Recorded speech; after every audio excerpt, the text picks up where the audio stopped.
Fa ditlhopha tsa Police 6 sa bomme le sa borre di fenya kgaisano ya volleyball ya UB Open.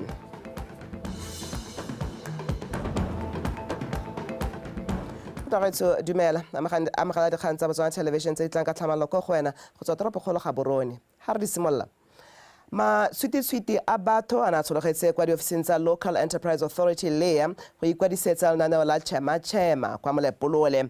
Maikaelelo a lenaneo le ke go godisa le go ribolola dikgwebo tsa dipotlana ka go ntsha dithuso tsa madi. Lizzy Class. Letsatsi le ya boelele banne ba Molepolole ba saleng ba le emetsela go simolola tsamaiso go tsenya ikopelo ya dithuso tsa madi a go thama le go godisa dikgwebo tse dipotana. Mogolwane a lekalana la le ya mo Molepolole a re go simolodiswa ga lenaneo la Chema go tla thusa Batswana ka bontsi ka jana dikgwebo di tla thamea mme tse dingwe di tsosolosiwe. Motswana o na le business o ngwe le ya semauso kana e direla mo mokgwatheng ke tsone di business tse leng gore re itebagantse le tsone tse leng gore mananeo a mongwe a puso a ntse a le teng gongwe a ntse gongwe a sa ba akaretsi. This is why gompieno go gape le ba e leng gore ba a bereka mme le bone re ba tsentse mo teng rere be ba bereka mme ba amogela 4,000 go ya ko tlase akere. Then bo go nna le ba dikomponi ba e leng gore ba se ba registerile ba formalize di-business tseo mme bone tsa bone e be le gore di dira 200,000 go ya ko tlase. So ke tsone tse le gore re tla be re itebagantse le bone lenaneo le le itebagantse le gone gore be le thusa bone bao ba e leng gore ke ba di-business tsa mofuta o. Go na le thulaganyo go ikwadisa mo maranyaneng go ya mamosuke o tshwanang ong. Ka se sebaka ke ka re ka gore go siame le rona ke tsatsi la ntlha santse go tsamaela ka bonya le rona mme setse anong gore a re nna malalala ga ba itse maranyane ba ka tsena mo link ya rona re ba e neetse le bone gale ba se ba dulega ba ile go di-internet cafe ba ile go ira go di-computereng tsa bone ko maga bone ba i-registera. Baikopedi ba ba tla atlegang ba tla tsenngwa dithuto tsa kgwebo tsa malatsi a mararo go ithuta go tsamaisa kgwebo sentle. Ba sena go amogela koko ke ba SEDA before ba ka neelwa madi ba rutwe tsamaiso ya kgwebo e tle re madi a yanong ga ba a tshotse be ba itse gore yanong ba go dirisa ya mo kgwebong ya bone ba ska ba timela. Ditoro tsa bontsi jo bo tshologileng fa go ikadisetsa Chema ga di kana ka sepe.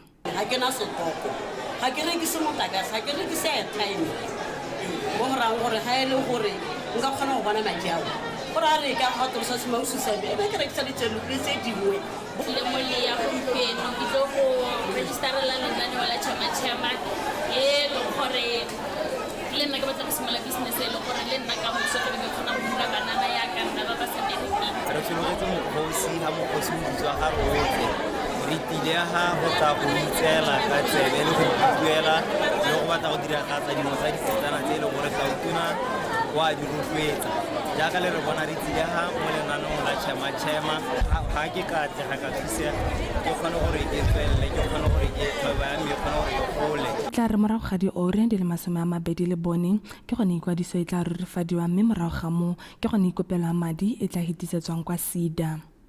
Lizzy Class, BTV News, Molepolole. Le phatala kgaso le simodisa lenaneo la Botswana Audience Measurement Survey le tla itebaganyang le go tlhotlha ka ha di-television le diromamowa di le jwang ka teng ke setšhaba. Lenaneo leo le rotswa semmuso ka mosupologo mono ga Borone. Yenge Malimoyo. Lenaneo le la BAMS le tsweletse fela sentle ebile go solofetse go le gontsi fela thata mo go lone ka le eteletse pele ke dikhamphani tse di nang le maitemogelo a kwa godimo mo dikganyeng tsa go tokafatsa mahama wa kgaso ka kakaretso ebile le setse le sekasekilwe go ya pele. We need to know who watches. Re tshwanetse ra itse babogedi ba rona ka botlalo se ba sa akanyang fa ba bogetse dithulaganyo tsa rona se ba se dirang fa ba bogetse dithulaganyo tsa rona ka jalo lenaneo le tla re thusa thata go tsaya ditshwetso tse di maleba re tswa kgakala re sokodisiwa ke go tlhaloganya seo mo ditshwetsong tsa rona.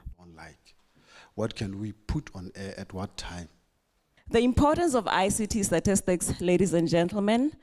Lenaneo le gape le na le seabe se se tona mo go tokafatseng itsholelo ka jalo ke tla rata go akgolela lephata la kgaso go bo le simolodisitse lenaneo le. First ever BAMS Ladies and gentlemen, the BAMS collects ICT-related data amongst other data. Baitsanape ba ba eteletseng pele lenaneo le ba tlhalosa fa go na le ditsela tse pedi tse di maleba tse di tshwanetseng go sala morago gore go kgonege go tlhotlha bokete jaaka fa setšhaba se lebang kana se reetsang diromamowa le dithelebishene ka teng.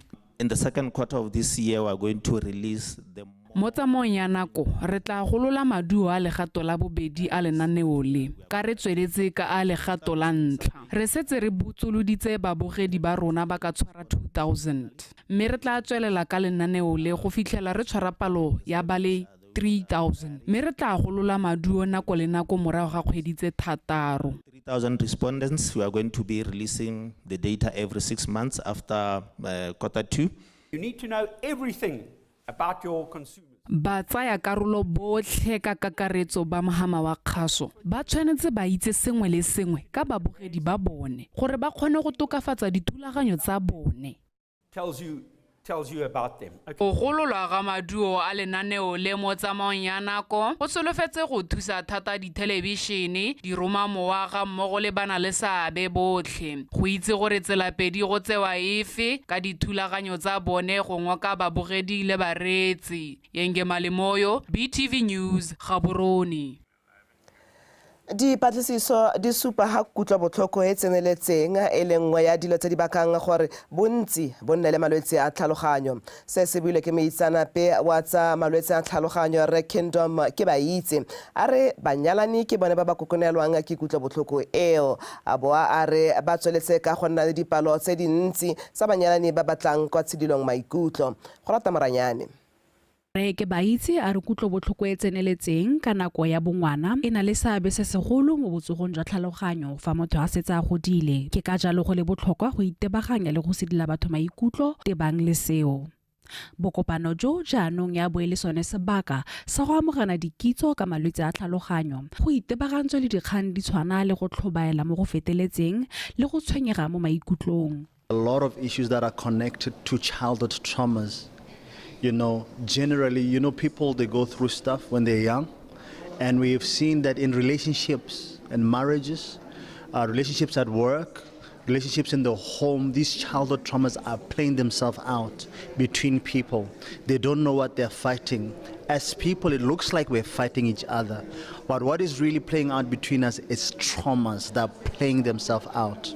A seminare ma e inspire le ke gone gore ra le mo ga gone gore Batswana ba imetswe ya ka re tere bui ba imetswe ke dikgang tse di ama maikutlo a bone tse di ama ditlhaloganyo tsa bone because of dio tse di iragalang ha re tswa mo holiday re tswa mo gone re bone kotsi e gapile matshelo a batho a le bantsi batho bao ke batsadi ba mongwe ke bokgaitsadi ya mongwe dio tse re na le go di tlhokomolosa mme di ama maikutlo a re ipelela gore time will heal mme ana o itlhelela gore nako ga e ho di sesepe until re tsa tshwetso ya gone gore we want to back into the journey of healing and transformation. Ke gone mo bona re ile sengwe sa go tshwana le go thusa Batswana mongwe le mongwe. It's open to everyone. Re buile ka dealing with trauma gore di go ntotse di tse re na le tsone mo maikutlong ka lebaka la dio tse di iragetseng e ka tswa le go latlhegela ke motsadi divorce e ka tswa e le bolwetsi kana go faila ko sekolong re buile gape ka stress and anxiety ke dikgang tse e le gore le tsone re tsaya le letsatsi re na re bitsa re stressela mme re sa itse senta gore melt to the core stress ke anxiety ke re buile gape re tlo bua gape ka pain dealing with pain because there's so many things that causes us pain and re tswala re tlhokomologa re kharameletsa ka tlase ga bolao after 10 years ke tsone dio tse di re sa faceang ebe le gore nna e ka re go baditswe ke go mone go iragala nako mme re sa re go madiwa ke go mo go iragatseng 20 years ago go atolosa ditirelo tsa botsogo jwa tlhaloganyo gore setšhaba se tlhaloganye botoka go ka thusa thata go fedisa kgethololo e amangwang le botsogo jwa tlhaloganyo. I decided gore ke tle ke what the seminar holds. Well, from what I heard, it's actually good. It's actually interesting, and I found some key items that I needed to use myself. Some of the things that I deal with personally. Re ke ba itse a re nako e gorogile ya gore botsogo jwa tlhaloganyo bo tsewe fela jaaka dikgang tsotlhe tsa botsogo ka jaana kgethololo e leng teng e itsa batho go kopa dithuso ka phuthologo. Go rata Moranyane, BTV News, Gaborone. Mahama wa boruki o ka iwa ha o le botlhokwa mo go tlhabololeng itsholelo ya lefatshe leno. Tona wa lephata la pereko le selegae me ana mokgethi wa kgotse baruki ba mono Botswana kwa ditshupong tsa kapari tse di neng di tshwerwe mono ga borone. Re file Motube ka dintlha. Tona mokgeti a re go botlhokwa go ema nokeng dikgwebo tsa monogae jaaka kapari flavor ka jana di thusa ka go tlhama ditiro ga mmogo le go neela Batswana sebaka sa go bona kgolo mo godimo ga mo. Tona a re mohama wa madirelo o na le seabe se segolo go tlhotlheletsa go godisa itsholelo ya lefatshe leno. Self-reliance is a cornerstone go ikemela ka nosi go supa fa le yone konokono ya tlhabologo ya matshelo a rona ka jana bogobe bo ka thusa go godisa setšhaba sa rona ke ka mo dikgwebo di tshwana le kapari flavor di na le bokgoni jwa go godisa itsholelo, but also contribute to the growth and prosperity of our nation. It is through initiatives such as kapari flavors that we can build a more resilient economy. Letsatsi le ne le akaretsa tshupo ya kapari ka go farologana bogolo jang kapari ya bomme ba bagolwane ka mmele. Moeteledipele wa kapari flavor mme Abidjan a supa boitumelo ka kemonokeng e a ifilweng. Kapari flavor is my brand. And I'm introducing the kapari flavor ke kgwebo ya me. Letsatsi la gompieno ke supa tiro ya diatla tsa me ke ka mo ke le motlotlo fela thata. Especially at 40. Thank you very much. So it's a dream driven by passion and mudimuko aroserohatse, and we hope we will be able to work with you. And as Memeshia has said, you are supporting Kapari. Se ke toro e eteletse pele ke lerato re solofetsa go go ema nokeng ka jana kgwebo ya gago e na le bokgoni jwa go godisa itsholelo ya lefatshe leno. We are very proud and honored to be part of this. Dikgwebo di tshwana le tse go solofetse fa di tla etletsa kgolo gore lefatshe leno le fitlhelela maitlamo a lone a go nna tšhaba e eteletseng pele ke itsholelo e ikemetseng ka nosi ga mmogo le go rotloetsa bokgeleke gareng ga baruki. Re file Motube, Botswana Television, Gaborone. Go ka iwa fa banana ba ka ithuta go le gontsi mo moeng wa go emelana le dikgwetlho o supilweng ke sekgantshwane sa mabontle Miss World Africa le se go Chombo mo letong la gagwe go lwela korone ya mabontle wa lehatshe. Se kailwe ke dibui kwa moletlong wa go mo amogela kwa maung mo kgaolong ya Nghabe kwa tlholegang teng. Maranyane sa Makata ka dintlha. Banni ba maung le metse mabapi ba ne ba tletse ka boitumelo ba tlile go amogela ngwana wa bone jaaka na goroga e le la ntlha mogabo morago ga go dira bontle go dikgaisanong tsa Miss World. Mme Chombo o tshotswe a ba golela mo kgaolong e kwa motseng wa Shorobe dikilometara di ka nna 30 kwa bokone bophirima jwa motse wa Maung, mme a tlhatloga go nnaneletsana e a leng yone gompieno mme sebe le sekao sa gore go golela kwa metseng e le jwang e le kgakala le ditlamelo ga go a tshwanela go ema pele ditiro tsa ga ope. We saw that determination, we saw that commitment mo ile gore re le bantsi re tshwanna ke go ithuta mo go gone, re le bantsi re na le go simolola go bata go dira mme ga kgwethonyana e le nngwe hela e go sikinya ba bo o togela go sa kgathalesege gore a ke kgwebo a ke tiro a ke motshameko a ke pina kana ke eng. Ngwana ka o tshwere gotlhe botlhale kitso botswapelo botho seriti bonte mo go tsone tsotlhe o bo o ikaega ka morena modimo. Banni ba galeleditse Mme Chombo ka tiro entle ya e dirileng ba kaya fa tshwanetswe ke go rotloediwa. Ke na le tsara ya rona ya masa ha re tsamaya lesego ga re bua lesego ga re opela lesego ga re gata lesego re leboga thata bontenyane jo a tswang gore bo itirela o kgakala kwa fela ga se la India. Made Botswana proud, she has made the continent proud, she has made even those Baba outside Africa proud. So o tlhoka gore re mo emeng nokeng re mo supporteng. Ke na le rata le dintsi mme ke dumela gore batho ba bangwe ba na le gaisang ke ite ke itheke re ke a le rata mme hela le na le mpontsha gore le nthata le go hela Ibue. Iya. Kira-kira ka le rata the.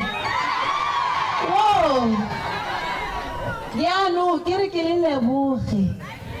Gore le ntsamaetse.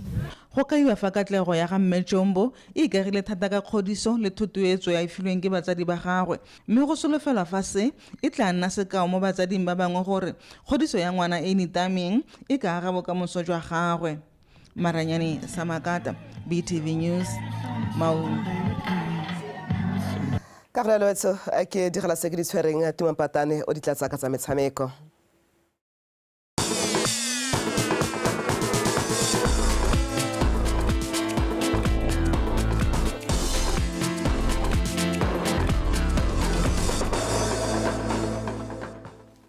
Motatso madume tsa metshameko tsa moso wa la bobedi tsone tsare Police 6 ke bone bo mampudi ba UB Open Volleyball Tournament mo letlhakoreng la bomme le la borre.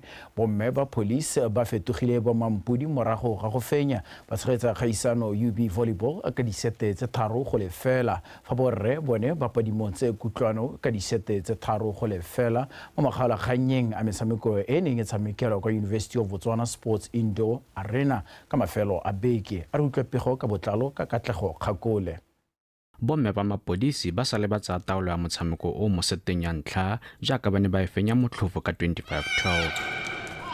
Bomme ba kwa SSG Camp ba ne ba tswelela ba ruta UB Ladies magokonyana volleyball jaaka ba ne ba fenya sateo ya bobedi ka 25-15. Mo seteng ya boraro UB Ladies ba ne ba leka go boela mo motshamekong fela police ya bo ikitlane sentle ba lwa ka gotlhe go netefatsa fa ba fenya sete eo ka 25-14. Re tshameka go supala gore re tshameka re trainer le mmogo mme bontsi wa sebaka ga eso re trainer le mmogo.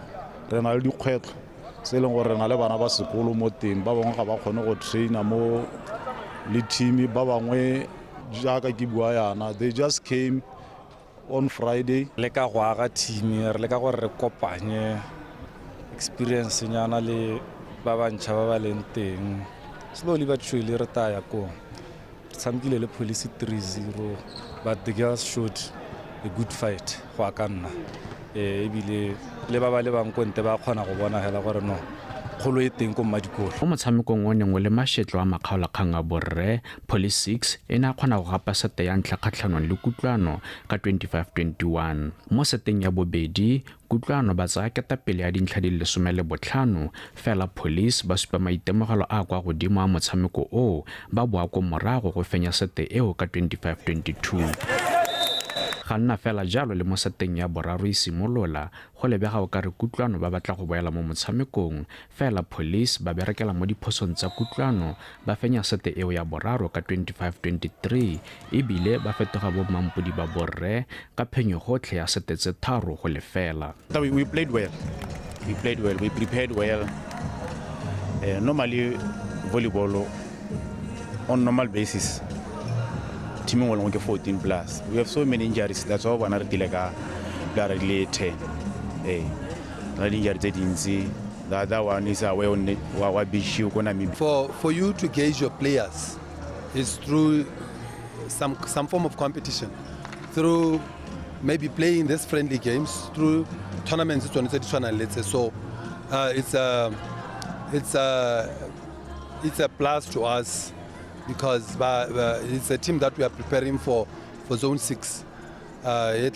Isano eo ya UB Open Volleyball Tournament e neng e rulagantswe ke setlhopha sa UB Volleyball Club e ne e tsenwe ke ditlhopha tsa volleyball di fera bobedi tsa UB Volleyball Club, Blockbusters, Gaborone IHS, Kutlwano, Police 6, Mochudi Legends, Kalavango le Prison 6 kwa go borre. Tsa bomme di ne di akaretsa UB Volleyball Club, Spiking Stars, Kutlwano le Police 6. Katlego Kgakole, BTV Sport, Gaborone. Re leba tsa basketball setlhopha sa Police 5 sa bomme se fentse Elite Academy ka dintlha di le 71-30 mo motshamekong wa league ya basketball Botswana Basketball Association o ne o tshamekela kwa Baisago University. Rankgangwanyane wa latela. Bomme ba Elite Academy e nnile bone ba ntla go kwadisa dintlha mme ba seka ba le ba go morago ba fetsa kotara ya ntla ba eteletse pele ka 10-8. mo kotareng ya bobedi Elite Academy ba simolola go fokotsega maatla ba godisa dintlha di le 12 fa polisi yone e godisitse di le 14 go ka fetsa kotara dingangane ka dintlha di le 22 setlhopha. Maitemogelo wa polisi a na itshupa fa ba tsaya ketapele ya motshameko ba kwadisa dintlha di le 22 fa Elite bone ba kwadisa di le 3 go ka dira jalo 44-28. Mogwangone wa ya borwa mo kotareng ya bone ebile e le bofelo police ba fetsa motshameko o ka phenyo ya 70-31. We had quite an intense game. Super proud of the ladies. Even though we lost, they played their heart out. So that's one thing I can pick up. And we always strive to give our ladies an opportunity to play against an experienced team, to play against a much more experienced team like Police, which has older ladies, which gives our young ladies exposure. I think we started a little bit slowly. The ladies just had to get the rhythm, but we increased the intensity and showed our experience as the game went on. Elite team came with a lot of energy. We had to slow the game a bit down and show a bit of experience and know-how, and we ended up pressing at the end there, which changed the margin. Mo maduong a mangwe a mafelo a bigi eno e ntse le ka fa go bomme. Dolphins e fentse BDF ka 48-36. Ka fa letlakore la borre gone Police e fentse Troopers 78-40 fa UB Relics e tswabeditse Platinum Warriors 88-60. Ryan Khengwenyane, BTV Sport, Gaborone. Kwa bokutlong setlhopha sa Traffic sengangane ka maleka a nno setlhopha le sa Sua Flamingos mo motshamekong wa ligi ya Botswana Premier o no tshamekela kwa lebaleng la Francistown City Council ka mafelo a peke a re utlwa pego ka botlalo ka Karabo Sebele. Machimenyenga etsene mo motshamekong o ba sotswa go tshameka motshameko a maleka a nno setlhopha le sa BDF 11 ba tsere ketlapele ka tlhogo ya ga Onkabetse Makgantai mo motsotsong wa bo 21 wa karolo ya ntlha. Ya re motshameko o setse ka metsotso e le 2 go ya boikhutsong. Samuel Makgoro a lekalekanya dinno go busetsa Sua Flamingos mo motshamekong e palalaneng le Township Rollers ka lefela setlhopha. Go menogeng kwa boikhutsong ditlhopha ka bobedi tsa tswelela ditikana ka noga e utlwa di tsomana le nno ya phenyo mme maiteko a tsone a itaya sefololetse go fitlha motshameko o ya bokhutlong dingangane ka nno setlhopha. Tota re ka re ne le 50-50, anybody could win it. Le rona re tsile re soletse re ka tla ra wina, but if you look at it, how level the technical aspect, almost ne re tshameka similar way. Because all of us never emphasize the more win play. Coming into this game, we said to ourselves, we are just 6 points away from Traffic, which is who are occupying top 4. And then we said the worst result is to draw with them. But we came here wanting to get 3 points at all costs. But I might say, first and foremost, what a game of football. I think the people that came here today, they got excited.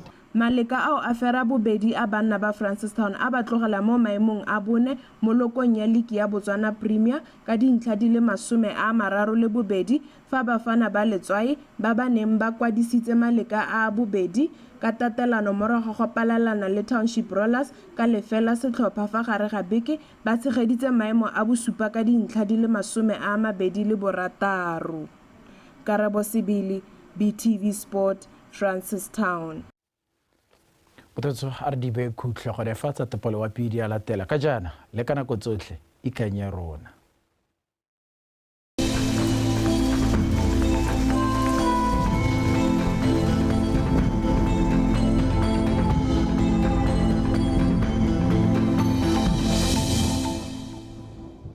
Nasore go thibile mere matsamanyana go thibe ka bontlhabong mo dikgalong tsa borwa botlhaba kgatleng kwene borwa le gare le bokone botlhaba fa dikgalo tsa tshobeng habele gantsi gona sesore be go thibile kgaola kgala ga di gona sesore go bana le dibata tsa marumo tsa monya nako kgonagalo ya pula ya diphefo le dikgadima e phatlaletse le mafelo a dikgalo tsa borwa botlhaba kgatleng kweneng bokone botlhaba le gare tshobe leng habe fa dikgalo tsa gantsi le borwa gona se pula ya diphefo le dikgadima mo mafelong mangwe a dikgaolo tseo.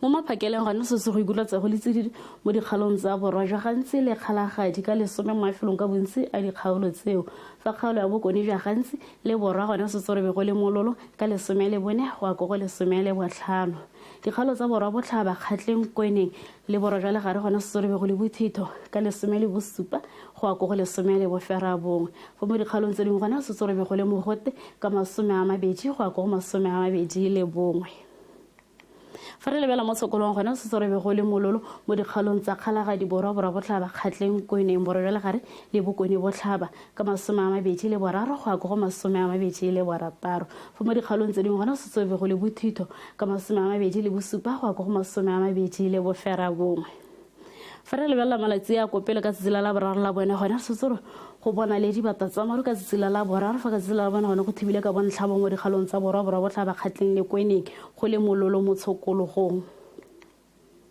dikgalo tsa gantsi le kgalagadi gone gore go bona le dibata tsa maru ka kgaolong ya gantsi ka tsela la boraro le ka mmogo le ka tsela la bone fa kgaolong ya kgalagadi gone gore go bona dibata tsa maru ka tsela la boraro fa ka tsela la bone gone gore go a bogile go le bothito mo tshokologong go kgaolong ya gantsi fa kgaolo ya kgalagadi gone gore go le mololo mo tshokologong kgala tšhabeleng gabe gona re setse pula ya diphefo dikgadima ka tsela la boraro kwa kgaolong yang gabe fa ka tsela la bone gona sere go thibile ka bontlhabong go le mo tshokologong ka tsela la boraro fa ka tsela la bone gone go le bothito fa ka kgaolong ya tšhabe gona setse pula ya diphefo dikgadima mo mafelong mangwe ka tsela la boraro le la bone go le mololo mo tshokologong ka tsela la boraro fa ka tsela la bone gone go le bothito dikgalo tsa legare le bokone botlhaba gone re setse go bona dibata tsa maru ka tsela la boraro fa ka tsela la bone gone go thibile ka bontlhabongwe go le bothito mo tshokologong ka tsela la boraro le bona kwa kgaolong ya bokone botlhaba le bokone jwa legare fa ka kgaolo ya borwa jwa legare gone se sorebe go le mololo mo tshokologong ka tsela la boraro le la bone